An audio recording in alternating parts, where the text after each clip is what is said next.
Yeah. So you're gonna run for maybe, well, not too long.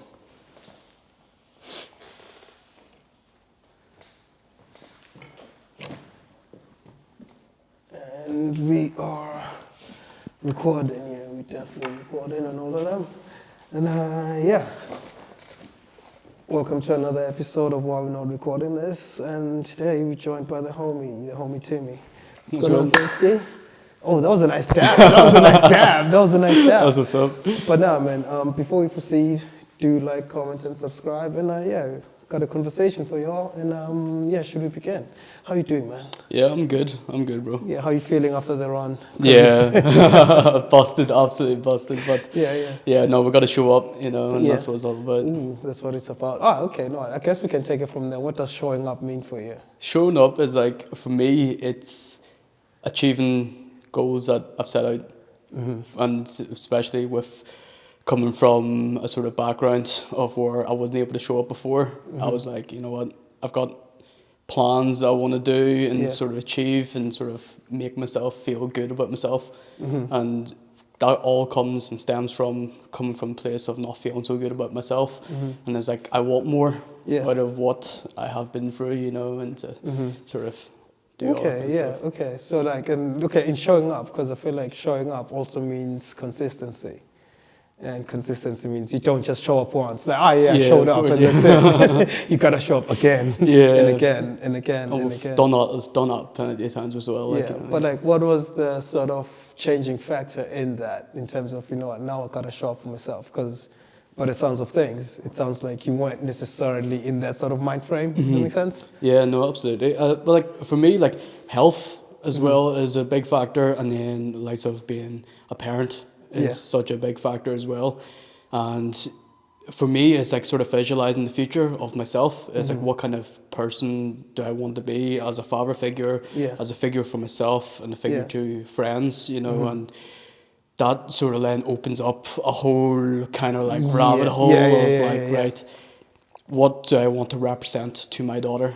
Do I want to be a fit father? Do I want to be a father that's sort of being able to keep up with my daughter, and being able to sort of run about with her and sort of play, Yeah, I hear that, because I guess also there's an element of, you know what, you can't necessarily tell your daughter to be like, yo, you can be anything you want to be. Yeah. Like, what about you though? Are you applying that same method in terms of that? Okay, no, I get you. So like, no, let's strip it back a little bit in the sense of, how would you describe what you do?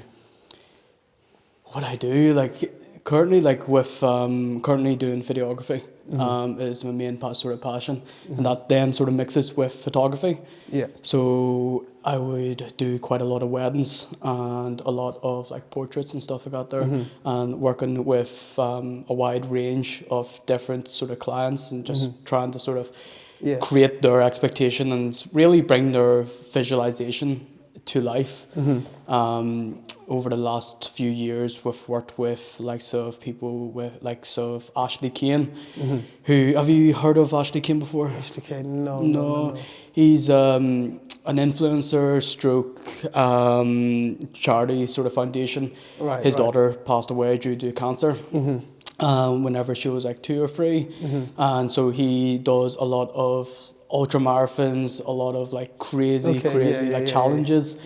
I done coverage, so I did for him a number of years back, and he done 5 marathons back to back. Across 5 major capitals. Like every single day was like a new location, another marathon.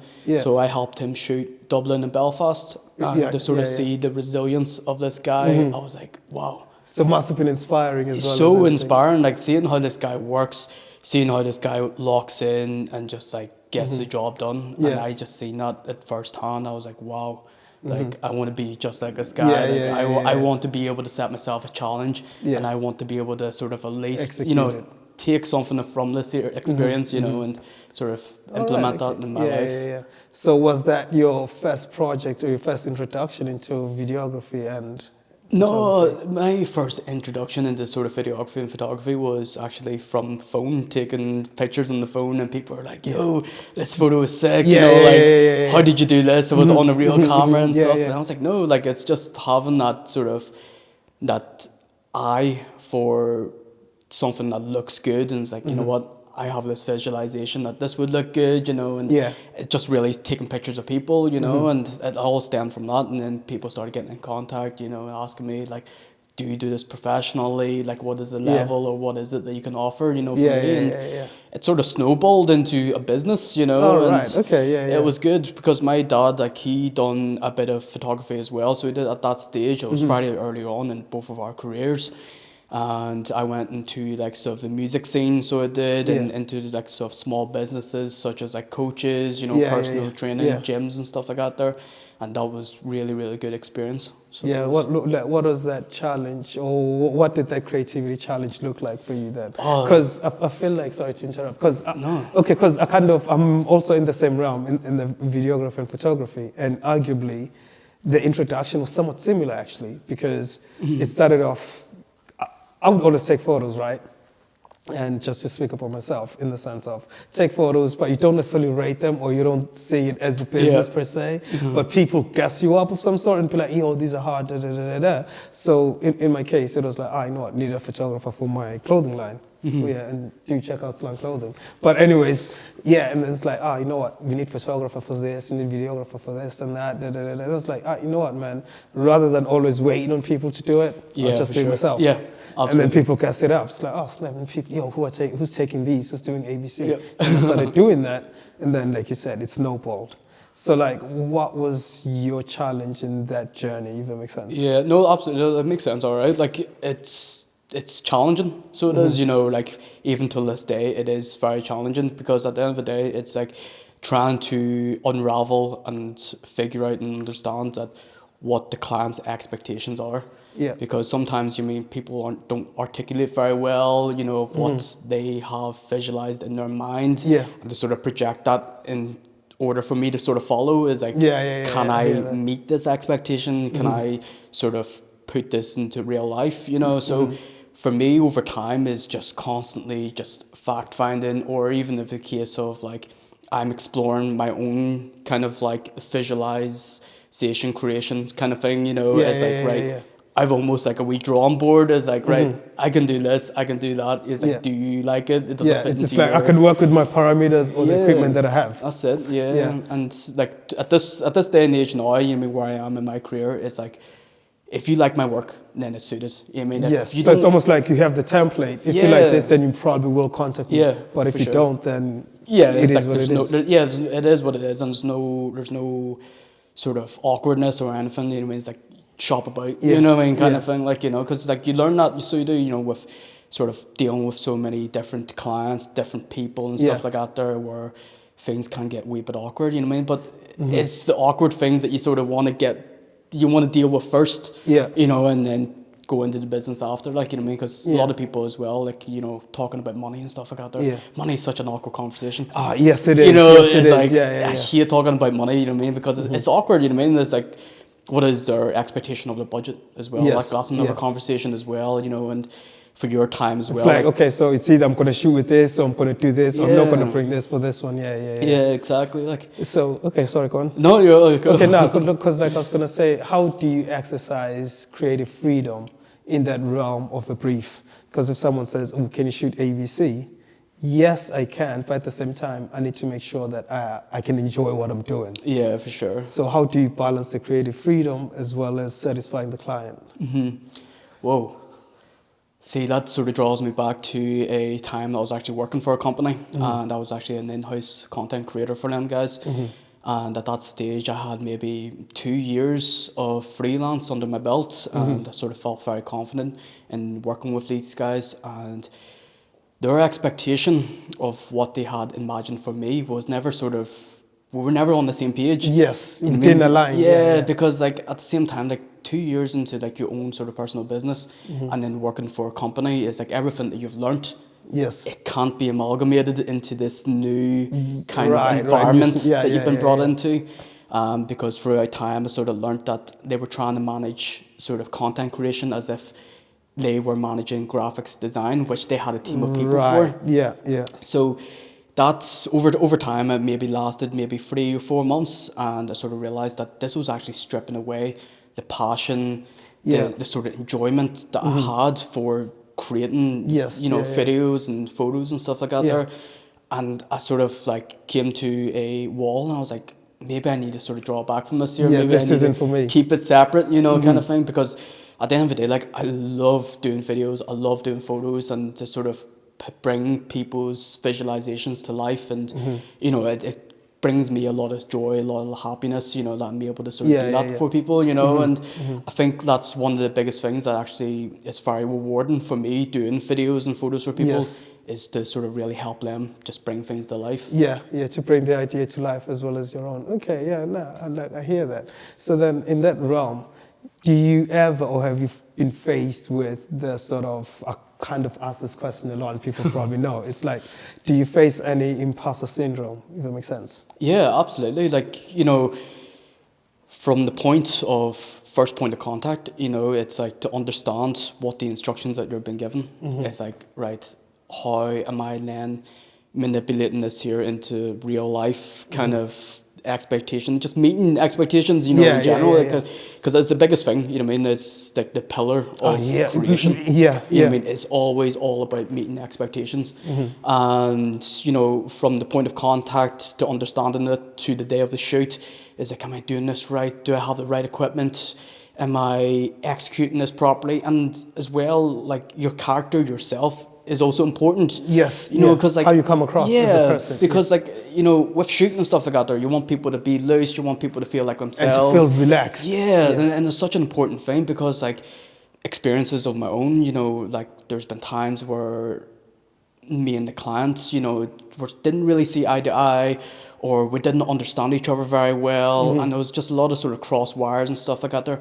And you just felt the energy just sort of not there, there's just no energy whatsoever. Feeling uninspired. And you really see that in post whenever we come to edits and stuff like that there. So, there's all of that, there's all those challenges as well. So you're dealing with that in the shoot, and then in post you're editing, and you're like, nah, this just doesn't look good. It's like, I should have done this. It doesn't have, it's not seasoned well. It's not seasoned well, that's a good one. Like, and like, I'm just sitting there in post, I was like, why did I not do this?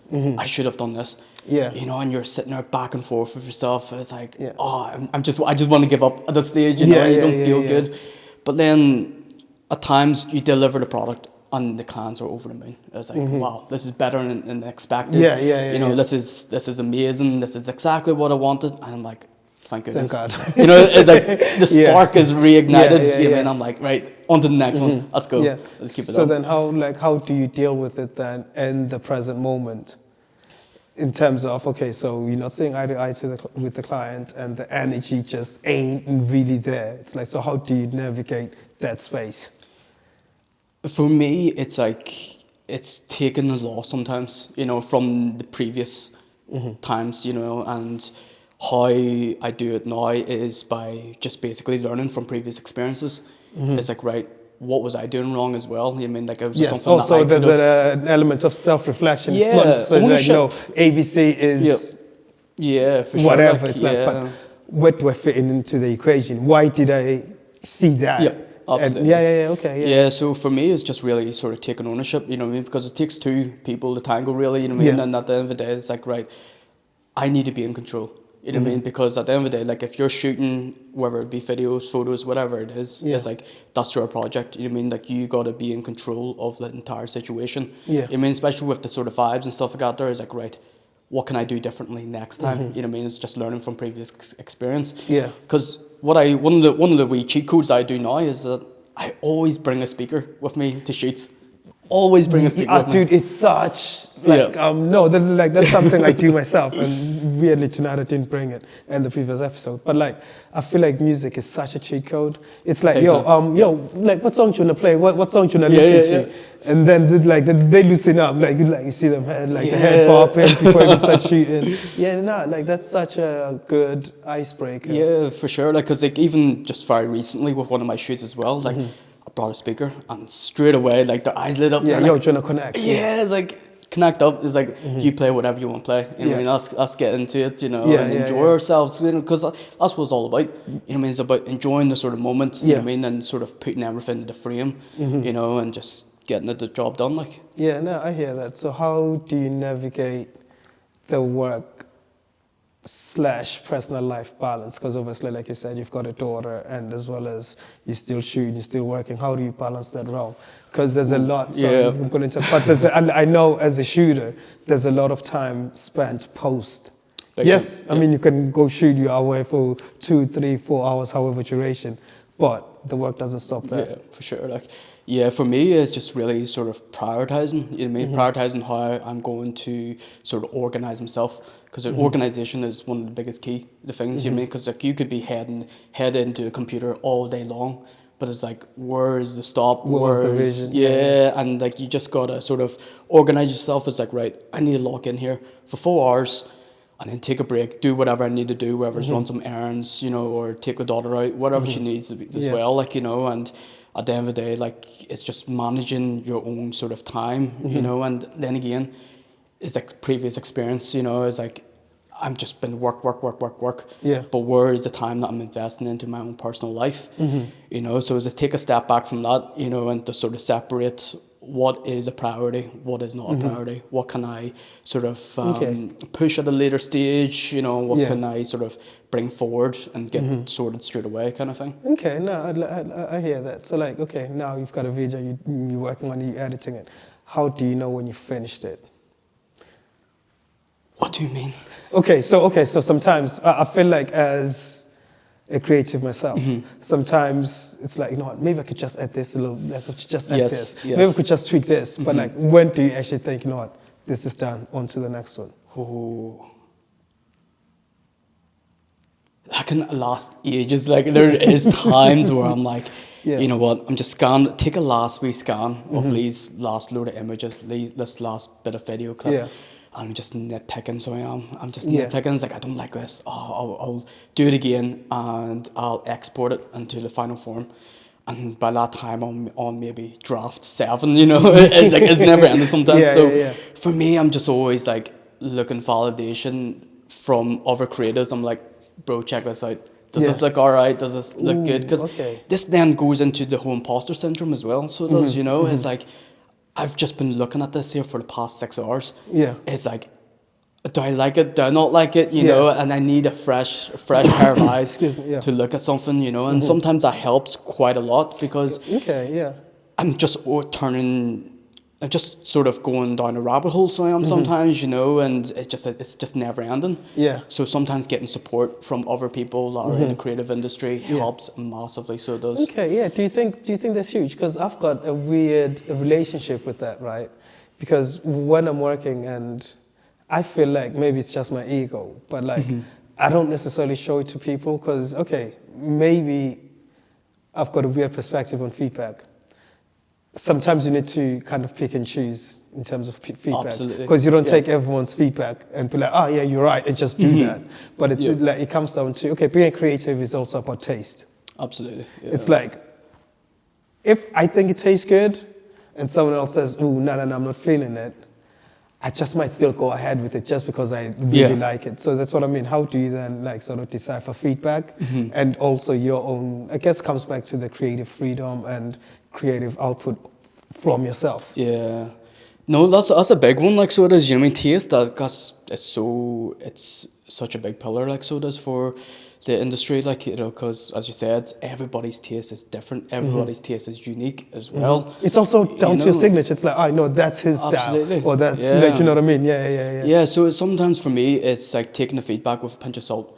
I mean, like, there are particular people that I know that will send me about a list, you know, of things that they don't really like, you know, and there be other people who would be very dismissive and being like, it's good, you know. So it's really taking it from a pinch of salt. Sometimes people can add a perspective and some people can sort of take away perspective as well. Yeah. You know, so it's all around really down to yourself how you channel that feedback. You know, because you can be on the sort of side where you're taking every sort of feedback, you know, seriously, and then you lose the sense of self. And absolutely, yeah, because like yourself, as you said there, you mean with signature, that's so important because it's got to be a bit of you as well, because it's creativeness, you know, has to be. Creative has to be, what's that word? Has to be authentic. Yes. Authentic, Authentic, is one of the biggest key to things. So it is, you know, so it's, as I said, just taking things with a pinch of salt, you know, and just the rest is really ultimately down to yourself, whether you think something is complete or not. Yeah. Okay. So like now, so now it's complete. And in terms of being the creative, some creatives kind of overwork themselves and forget to look after their health. For sure. And actually, I was kind of like inspired by you saying, yeah, you just came back from a run, but you're still doing ABC. So like, what does that look like for the mind? I mean, for the body, like for your frame, how are you staying on top of that? Because also when you're editing, sometimes you're just going to eat crappy food. I'm not going to lie. Absolutely. Yeah. It's almost sure. like It's you're almost taking exactly something quick just because you've got the priorities to execute this one. So like, how do you navigate the self-care side of things? Yeah, well, I'd be quite early on. So I'm like in stage of like sort of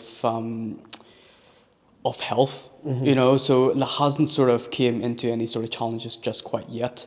Although I am beginning to start to take things a wee bit more seriously, just as I've recently just recovered from a really bad health crisis with my eczema flare-up and things like that there, which we can get into in a wee second. But the sort of whole balance with everything is just really just to try and be present and be like, right, I have to do X, Y, Z, and also got editing and shoots and meetups and, you know, consultations and stuff like that there as well. Like, there's a lot of things that sort of factor in with like videography. You know what I mean? Like people think that you're just showing up and shooting. That's it. You just go back home, unload, hit one button. Yeah, that's it. Everything's done. You know, and sometimes with the likes of doing shoots and stuff like that there, it can be overwhelming. It can take over your life sometimes, you know, and it's just really being present and being like, right, I've got this with work.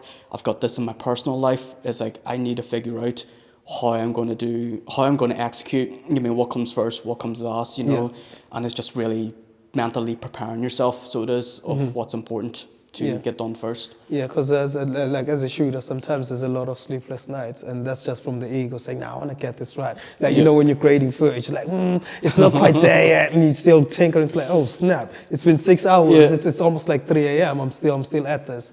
So, like, you mentioned your health issues, if you don't mind us going into it.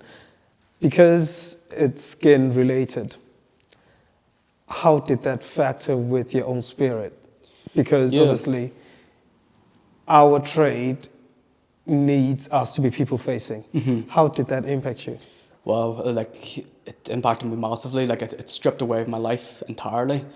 Like, I've had eczema, so I have all my life, and it's only been the last 4 years that it's actually detrimented my life entirely, where I've had sleepless nights, I've had no human interaction for maybe weeks to months at a time, and my spirit was non-existent, you know, like, I wasn't present, I hated myself, I hated life, you know, there was nothing going on for me to sort of be motivated. Like, that might sound sort of terrible, you know what I mean, being a father, but, you know, with having skin issues, like, there's nothing more personal than your skin, because it's the closest thing to your human self. 100%, because also it's the first thing people see.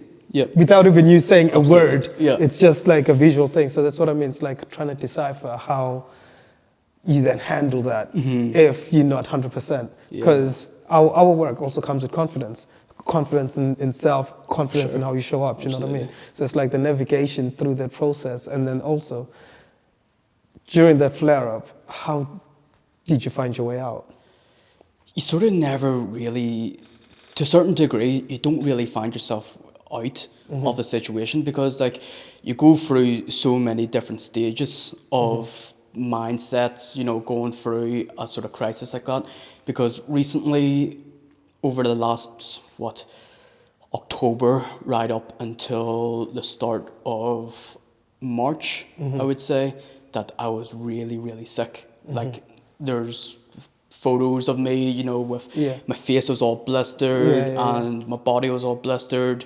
And that all stemmed, so it did, from medication being prescribed by doctors, you know, to try and fix the initial eczema case. So with steroids is one of the biggest sort of curses in the eczema world. Really? Yeah, because it's like your first protocol, so it is, to fixing eczema is steroids. So you'd think that, right, okay, happy days, this is going to be a fix to this issue. And also you're now hopeful. Like, do this, it's going to work. That's it. So it's just installing false hope, but you don't know that at that stage, you see. And through prolong of usage of steroids, it ends up being the main cause of your actual flare-up. Really? Yeah, because like with steroids, you know, you can use them for whatever the length of what's already prescribed, but what the doctors do not tell you is that there are potential causes of steroid withdrawal symptoms.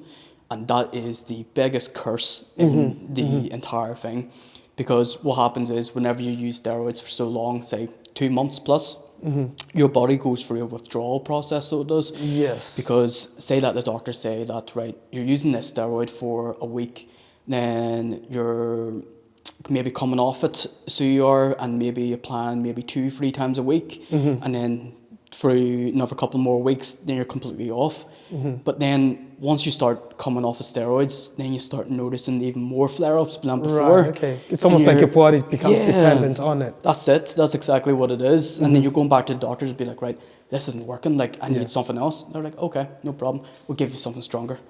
So what happens whenever you get something stronger? The withdrawals. How much stronger are we going to get? Yeah, exactly. And then the withdrawals as well get even more intense, you know, and it's just another snowball effect. And then next thing, what? You're bedbound, you just lost everything, you know, value of life. You know, because you can't go out, you can't even cook, you can't even go to the toilet, you know, it gets to that stage. So it does that so bad. So it's beyond even just the skin, it's now physical. Yeah, it really, it's a physical battle and it's a mind battle, like, as well, like, you know, and that was like, what, a duration of 5 months. So going back to what you were mentioning there about like how to navigate, you know, it's like you sort of don't know how to navigate, and it's a case of just really trial and error. It's like, right, I'm holding on to hope that the steroid is going to help me. And then steroid is then let me down. I'm like, right, what do I do now? It's almost like back to square one. Yeah, back to square one. And you're going back to the doctors again, you know, you've just reinstalling hope. I was like, right, happy days. They're giving me something stronger. Is this going to work? Nah, I'm even worse than I was before. So then fast forward then, I'm onto the medication. I'm now bedbound. I'm really sick. Came out of, this is all recently, came out of a relationship, haven't seen my daughter in weeks.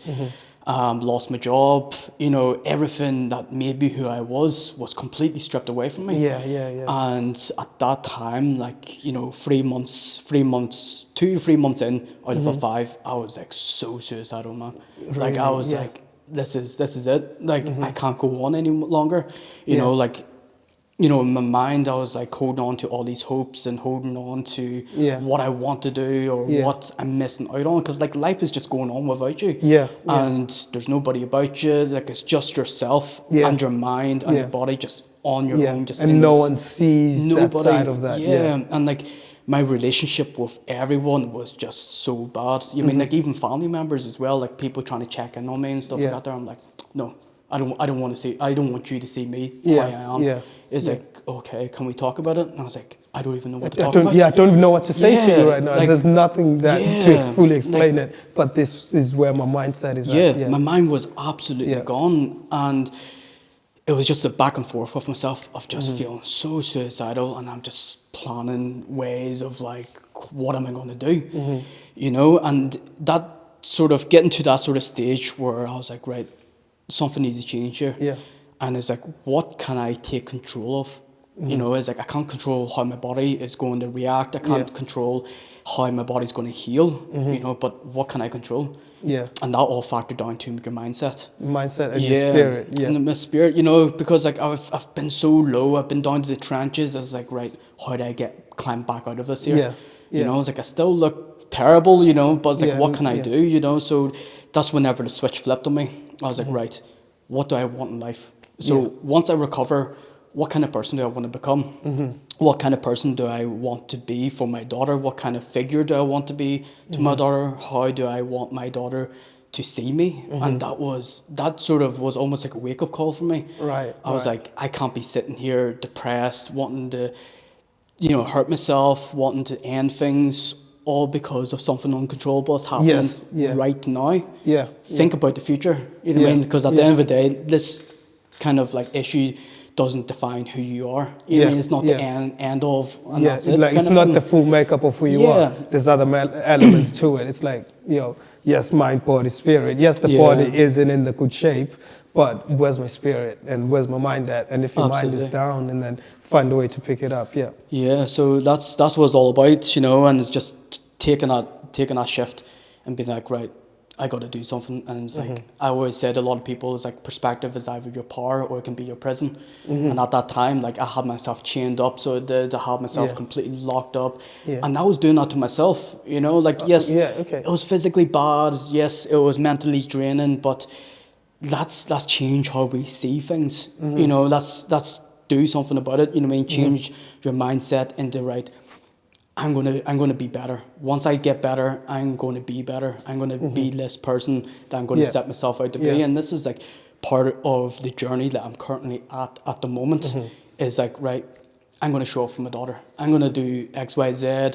I'm going to start working on my health and my fitness. And that's where I am currently now. Is like, right, throughout the week, it's okay.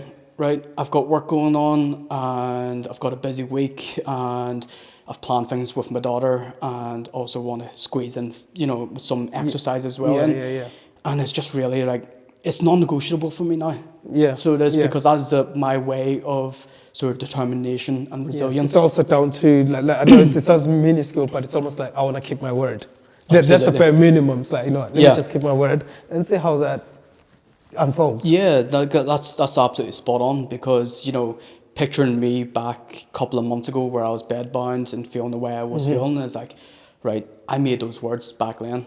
Do I want to be back there, or do I want to be where I visualized? Yes. You know what I mean? So you look at it as that's what I used to be, but now this is where I'm so you got to make that decision. It's like, do you want to just sort of bum out on everything and just call everything quits and just be lazy and not making an effort for myself, or you visualize where you were and what you had promised yourself. So now it's just fulfilling your promises to your previous self. So I'm assuming that journey into that sort of self-fulfillment is a slow journey, because it doesn't happen overnight. Do you know what I mean? Because I'm sure you still have moments whereby you kind of feel down. It's like, absolutely, do I want to, do I not?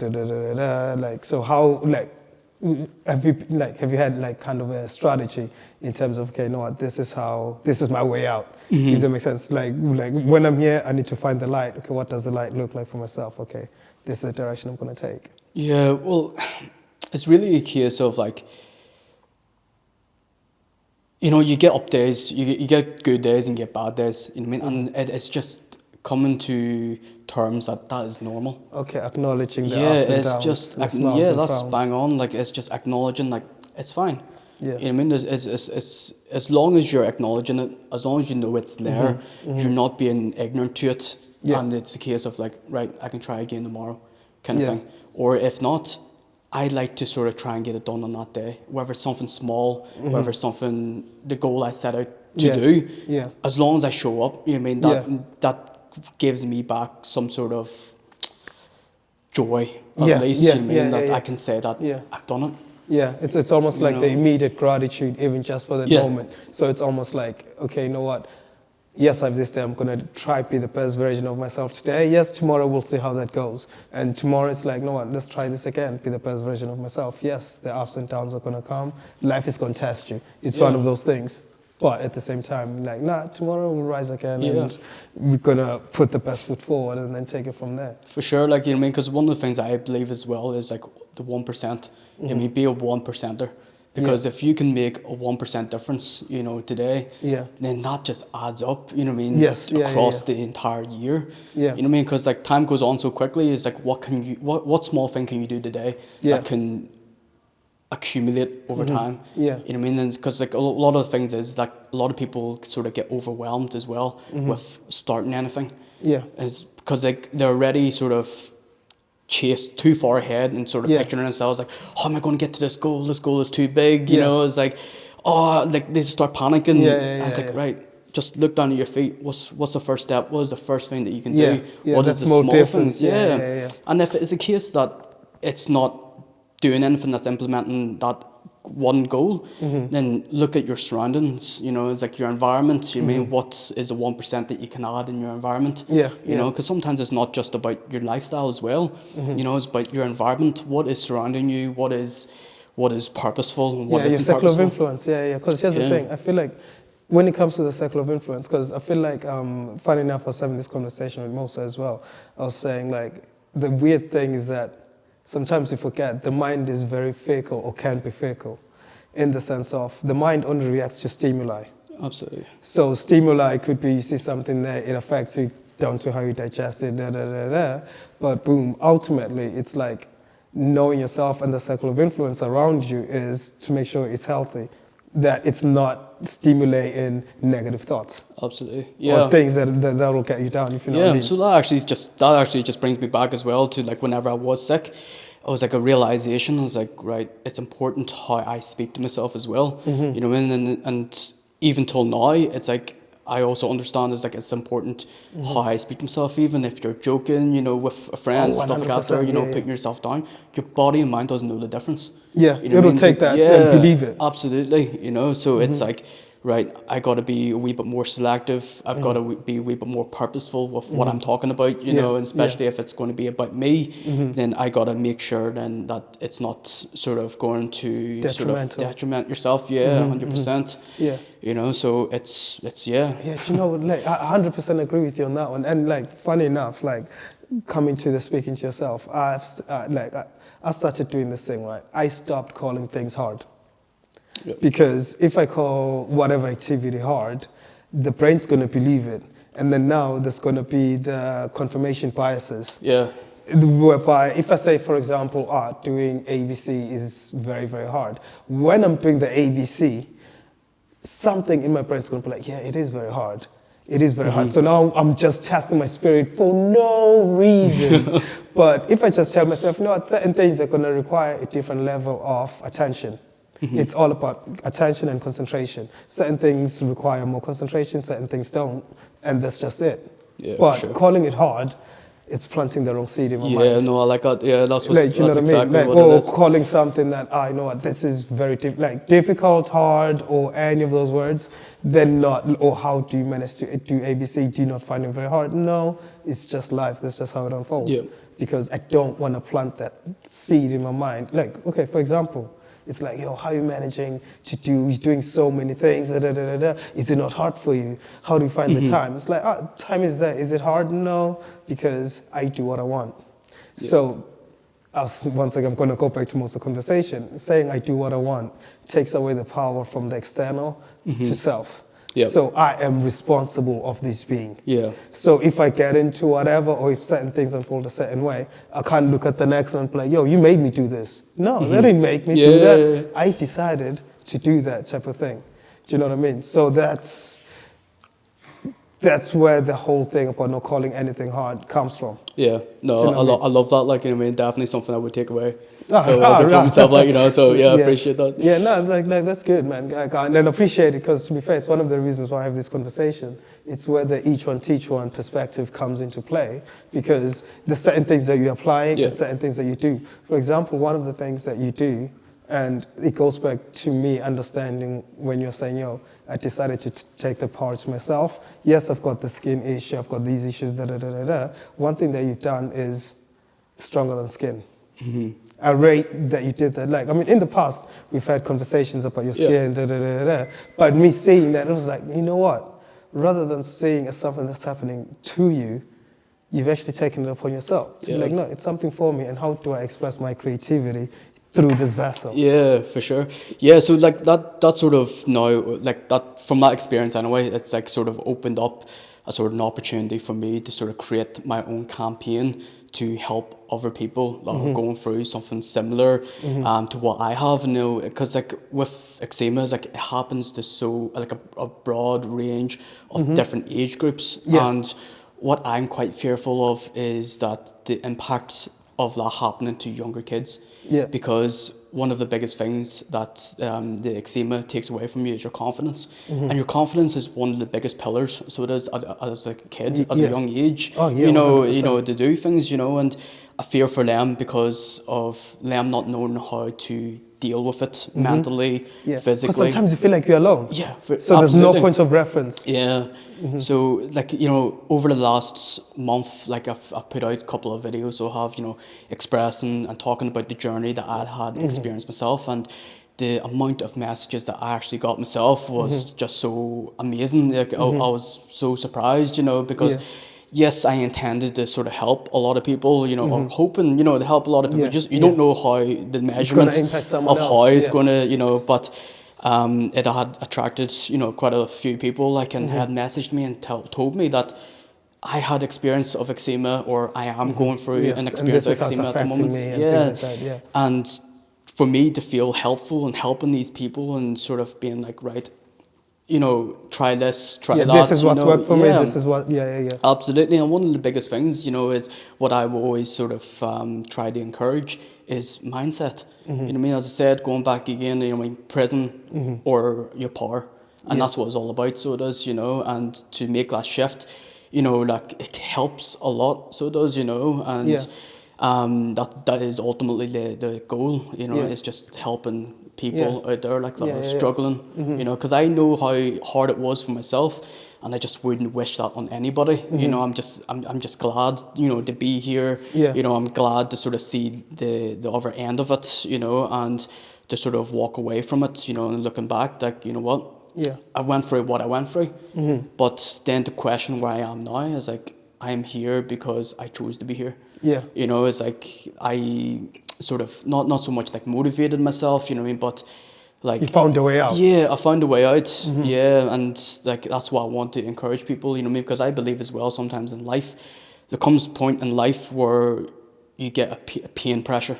You know what I mean? Pain pressure is where, like, for me, is like a turning point of how that I'm going to change the way I'm living life. You know what I mean? Because before I was getting sick, you know what I mean, I was just living life as it was. You know what I mean? Anything that came to me, taking things for granted, absolutely. You know, and to sort of go through that experience, you know, was like, you know, this value of life was stripped away from me, and you know, to sort of collect myself and sort of think, what is it I want in life? You mean, what are the values I want in life? You mean, and what is it that I want to become? You know, so it's just trying to sort of get from that one extremity, you know, and getting to where you want to be. So, you know, it's your testimony really, you know, to really transfer that to sort of helping other people, because everybody's background is all unique. You know, so like other people's background could be a lot worse than my background, you know, you just don't know, you know, so with the power of what my experience was, you know, and just hoping that I can help. No, I hear that, because also funny enough, J. Cole has a bar that's always stuck with me. Ain't no such thing as a life that's better than yours. Absolutely. So like that thing, like it also takes away the comparison aspect of it.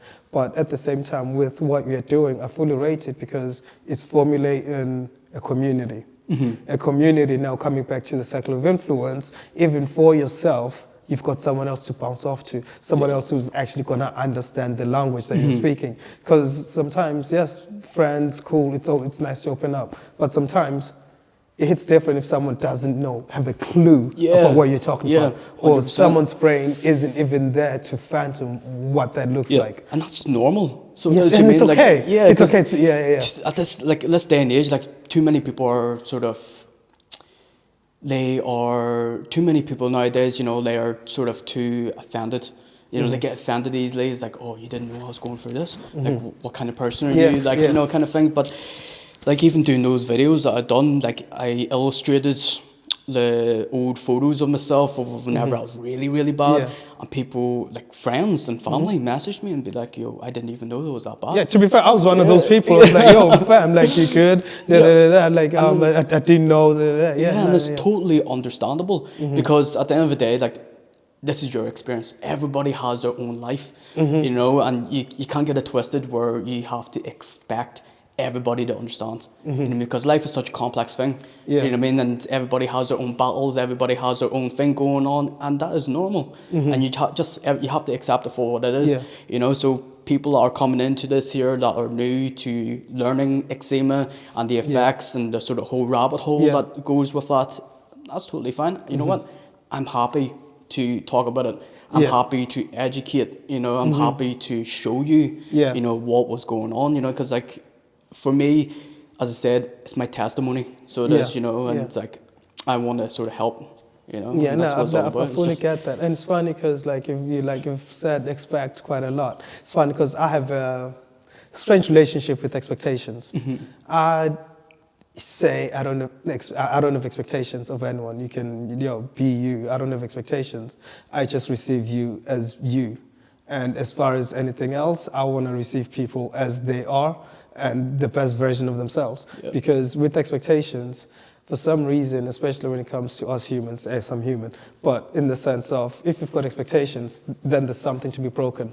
Then you've built up something that you can be disappointed by, if that makes sense. So if you're expecting someone's like, yo, I thought you were going to check up on me. Now we're fighting over something that I created in my brain. So like I just wanted to say, like, expectations, it's something that I've taken out. Like, someone's going to behave how they see fit. We all have different priorities in life. For sure. And I can't be mad at you for exercising that. As long as you don't harm me physically or as long as you're not like, don't want to curse, but as long as you're not a DICK. Yeah, for sure. So like, expectations I find one with me because even with friends, I don't necessarily expect anything. It's almost like be the best version of yourself. For sure, yeah. And that's the best version I can learn from. Yeah. Because if you are playing to expectations, because that's the thing. The flip side is if I'm meeting your expectations, I'm not being myself. Yeah. I'm just existing to suit your expectations of who I am. So that might stifle my own growth or my own journey. So yeah, that's one of those. I'm sorry, I just went on a tangent about expectations. But ultimately, what I'm saying is it's a beautiful thing to see that you found a way out and you're not necessarily being greedy about your experience. Yeah. And go on. So like, no, it worked out pretty well. Like, so it did, you know, in terms of like how I was able to express because of my videography background. Yes. Yeah. I was like, you know what? That's use this to channel like Storytelling. some sort of storytelling. That's what it's all about, you know. And it worked well. So it did, and I've got some plans as well, you know, of doing more, you know, because it doesn't stop there, you know, just doing a couple of videos, you know. It's like I want to do a lot more, I want to express a lot more, you know, I want to just help, you know. And sometimes as well, you know, a lot of people are like, they were quite sort of shocked that I showed those images of myself, and just like, and then I thought to myself, and it's like, you know what, it is what it is. You know what I mean? It's part of my testimony. It's part of who I am. This is my life experience. Yeah, this is my experience. Because at the end of the day, like, there's people out there that look like that as well, but you know, they don't want to show themselves. Yeah. So it's like me. I'm extending a hand. I was like, you know what? It's You're cool. not alone. You're not Shout alone. out Michael Jackson. Yeah. You are not alone. Sorry, I got distracted. But yeah, so okay, now transitioning to that side, because obviously coming from a videography perspective, now you're in front of the camera. How are you finding that? It's weird. You know, it's like me talking to myself. I'm like, yo, hold up a second. I was like, this doesn't sit well with me because like I'm always the person that's behind the camera. Yeah, like you're the one directing things. Yeah. But like there are times I get very confident in front of the camera because I've been holding back so much of like addressing the clients, be like, right, say this line, do this line, and sometimes the clients it's the first time as well. You know, you have to be accepting to that, and I'm like, oh, you know what? Maybe I could have done it better, maybe, you know, kind of thing, you know. But it's just really experience, and that's what it's about. You know, it's not to say that, oh, just because you can't talk in the front of the camera, it's an issue. It isn't an issue, so yeah, don't be getting that wrong. No, but no, that's it's just the experience. So it is of just coaching people. That's what it is. It's the experience of coaching people to talk in front of the camera that's actually really helped me in being able to speak in front of the camera. So that's and and I suppose it makes it easier to even direct people than from the other side of it, because there's nothing worse than someone saying ignore the camera, pretend the camera's not there. Oh, that's like, a big you know one. what I mean? Yeah. Yeah, it's like, no, just pretend the camera's not there and just be yourself. It's like, oh, I don't know what myself looks like. Wait, what do I normally do actually? Like now the camera's rolling, like, what now? Should I sit up? Like, what should I do? It's like, no, just be comfortable. So yeah, no, it's dope to see you telling that, because it's also something that I once considered, and maybe I still am considering it. Granted, I do a podcast. I know it sounds weird, but like, do you then script your videos then, or do you frame it first, like kind of like storyboard it before you shoot it? I like to storyboard things, so I do like have a sort of, at least some sort of visualization of what it is that I want out of the project. You know, because sometimes, you know, going in blindly, it's a hit and miss. You know, sometimes you might strike gold, you know, of doing something just on the whim, whatever, like, you know, but for me, I like a wee bit of structure. I don't know if that's just because of that stems from dealing with the likes of the professional side of things, is to sort of storyboard it and then sort of get the frame and then get the script. But that's just the way I've been, you know. Yeah, so that's I think the way that's you work. just it's the way I do things now. So it is, you know, Okay, just getting that kind of experience. All right, okay, so now I'm going to go back into, well, we are back in videography. So then, okay, there's two types of projects, right? There's the wedding aspect. The wedding side of it is pretty much documenting. Yeah. And then the other projects whereby it's not necessarily documenting, but it's more so shaped in the sense whereby you can storyboard. Yeah. How do you then navigate the wedding side of things? Because at weddings, things change quick. Oh, big time. Yeah, big time. Like, I feel like there's like two sides of me. So there is, you know, especially with like one extremity of a certain setting of videos, and then there's another side where you're sort of doing a lot more sort of unique, creative kind of aspect of things. It's just trying to find a way to sort of switch off and be like, right, you're in wedding mode, you know, you're being a personality, you know, you're shooting things in an entire different way to what you're used to doing in the creative aspect of things, you know. And with weddings, it's a lot more harder, so it is, than the creative side. Don't get me wrong, creative is so challenging with, in terms of like trying to figure out things of that can be creative, something that can sort of stand out, you know, kind of thing. But with weddings, it's all about attention to detail. So it is, and sometimes with so much going on, everything just can get so overwhelming. You know, with stress, you know, sometimes with like sort of the morning, you know, into the weddings, you know, a lot of people are stressed. A lot of people are like, oh, where's this? Where's that? Has this been ironed? Has this been done? Where's X, Y, Z, you know? And that's all normal, you know? And sometimes for me, it's like, right, it's just adapting, you know, to there's the a lot of environment. adaptation needed for weddings. Absolutely. So which one do you prefer the most? Oh, it's a tough one. I don't think I can choose. Really? Yeah, because there are two. I believe that there's two personalities. So there is for both, and I love both. So I do like the wedding side. You know, meeting so many unique people, so many unique backgrounds. You know, like I've done like 3-4 different cultures. So I have, you know, you've got locally, you've got the ones that I've done that are Nepalese, you've got ones that are Pakistani and Chinese and stuff like that there, you know, and to sort of see that kind of side of life, it's amazing. So it is. And then the creative side, you know, you're doing a lot of sort of trends and stuff like that there as well, you know, things that you see on TikTok, you know, people are like, oh, I want to do this, I seen this on TikTok, this looks awesome, let's try to do this and that, you know, so that side is really sort of testing your limits as well of what you can produce as well, you know what I mean, and what you can think on your feet, you know, because like for me on the other side with weddings, you know, you sort of have a sort of basic expectation of how the day starts to how the day ends, you know, kind of thing. And then the creative side, you know, it's a bit of Russian roulette sometimes, like so it is. Yeah, like I hear that, because I suppose with weddings, there's a start and an end. Yeah. Yes, on the creative side of things, like in terms of when you're doing projects, like let's say hypothetically music video, you know the certain shots that you want to take. Yes, I know that's only, 3 to 5 minutes or whatever. You can storyboard that side of things. but there's different challenges on both. Yeah, for sure. Because I feel like on weddings, there's the flexibility of being able to be like, I'm just going to do my thing in terms of that's what they hired me for. And then when it comes to the music videos or when it comes to dealing with clients, the client's like, but I want ABC. Yeah, for sure. But like, oh, do it this way. It's like, fam, who's the shooter? Oh, bro, so many experiences with that as well. Like, Yeah, so do you enjoy that side of things as well? Because it's like, well, I feel like, yeah, like you said, like there's a... There are both unique worlds, don't get me wrong, but like as you're explaining there with the sort of people sort of side, like that's where it sort of brings similarities to one another, like, you know, because with the sort of client side on the creative aspect, you know, you're dealing with that person, you know, and sort of, right, this is what we have planned to do, this is what we can do kind of thing, and, you know, you sort of get into that sort of back and forth kind of thing, you know, with them. Yeah. And then with the like sort of wedding industry, you know, it's like crowd control as well. Yes. That's a big thing.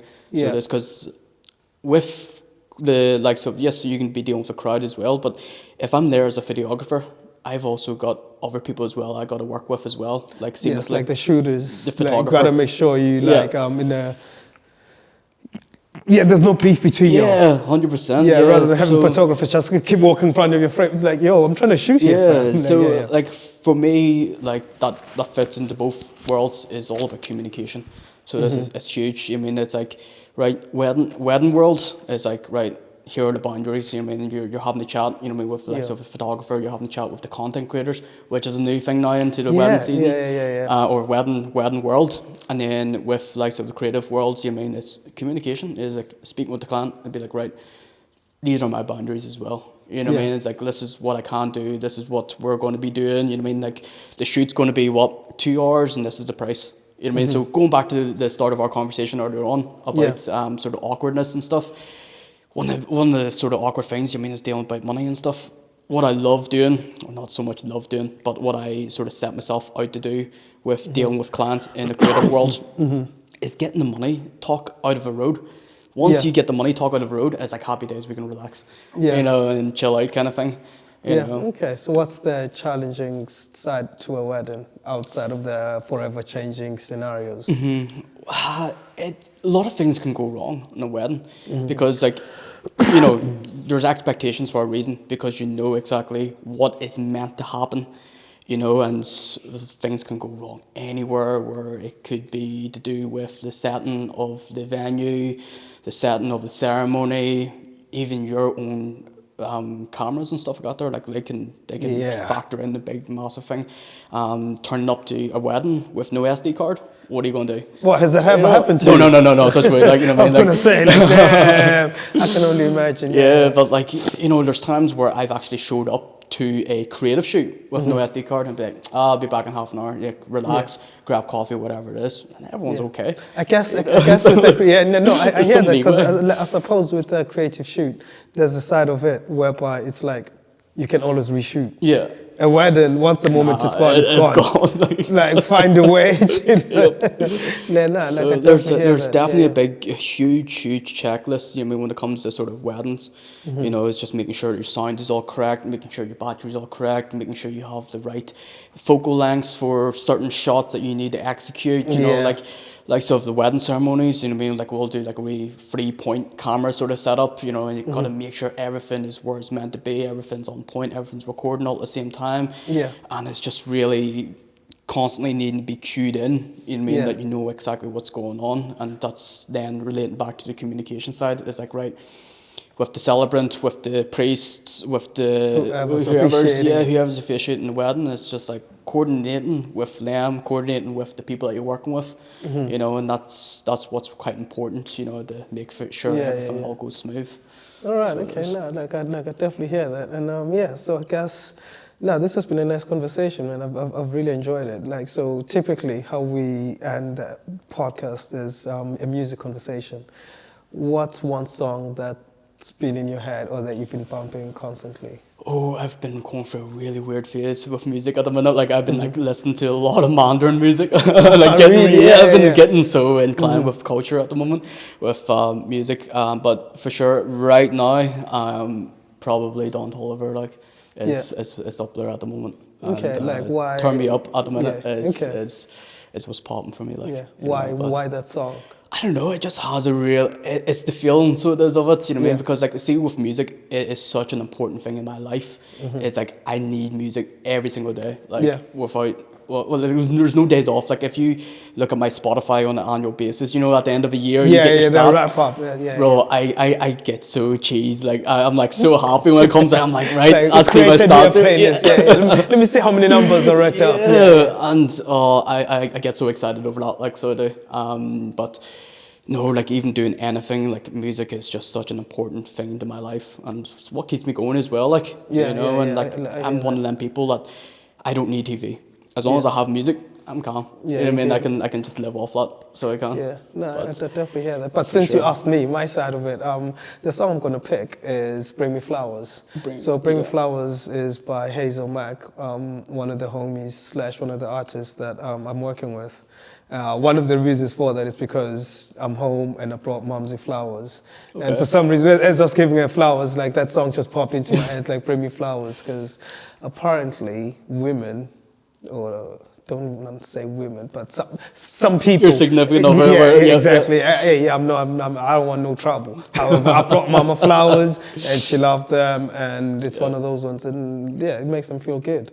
Okay, I might check that track out. Yeah, It sounds, yeah. No, I like the sound of that. it's a dope track, and actually, funny enough, it came out a couple of weeks ago. So yeah, I thought I'd give Hazel the shout out. But yeah, no man, anything else you want to add? Actually, sorry, one last sort of content creation question. What's been your strategy when it comes to finding clients? For me, with strategy with trying to find clients, like I've never been in this sort of space of like. Recently, I've not been in the space of like trying to sort of find clients. Like majority of my stuff is all sort of word of mouth. Word of mouth, But before, like I did sort of strategize quite a lot of things. You mean how to sort of find clients? You know what I mean it's sometimes code messaging people. You know what I mean businesses and stuff like that. There, you know what I mean like. It's how I got started, you know, was just messaging people like, hey, how's it going? You know, like I am a content creator and this is what I do, and send some portfolio, because like sometimes in the sort of creative world as well, a lot of people just are too money hungry. Yeah. And they only care too much about the money. They don't care about the passion, you know what I mean? Because that's what fuels the world, you know what I mean? And, you know, to only be orientated about money, it's not going to get you anywhere. Yeah. So for me, one of my sort of well, not great, but like one of my biggest advice, you know what I mean, to people is like free work. You mean like everybody loves free stuff. You know what I mean? There's that's true. Like, Even if you just do a quick show reel and show them like, I came to your spot and this is what I shot. Exactly, you know what I mean? Because like they're part of the experiences as well. That's going to mold you into the content creator that you're going to be. Yeah. It's like these are like your stabilizers essentially. You know what I mean? Like, and if things go wrong, they're meant to go wrong so you can learn from it. Because at the end of the day, it's a free job. It's not to say that don't be sort of half-assed at something, you know what I mean? But it's you know, this is your time to sort of learn, you know, and, you know, stepping out of your comfort zone, you know what I mean? Like, even nipping into a business and be like, I'm a content creator, I can do X, Y, Z for you, you know, would you be interested? It's free of charge, you know what I mean? And it's just building that portfolio, and it's quite important, because if comes to a point whenever you are, you know, in talks with a client who is willing to pay, is like, what have you to show? You know, so it's a case that it's just building that portfolio, you know, and being able to offer something of value, you know, because there's a lot of people out there that came out of school who's learnt all about videos and photos and stuff like that there, and they're just expecting straight away to sort of get money. But at the end of the day, you know what I mean, you got to invest into the passion of it first by doing some free jobs, whether it's for family, friends, whatever it is, doesn't really matter, you know what I mean, but it's just really just showing up, you know what I mean, and doing those I was just about things. to say that ultimately it's like just show up, and also regardless of the size of the job, show up and do your best and let the rest unfold. Yeah, absolutely. No, man, this has been a dope conversation, and I hope you enjoyed, man. Thank you very much. Bro. And if you did tune in thus far, do like, comment, and subscribe. And check the homie out. His handles will have been at the start of the show. But thank you for tuning in. And that's it. Peace, love, and wisdom. We out. Thank you. I'll sick, bro. I'll sick.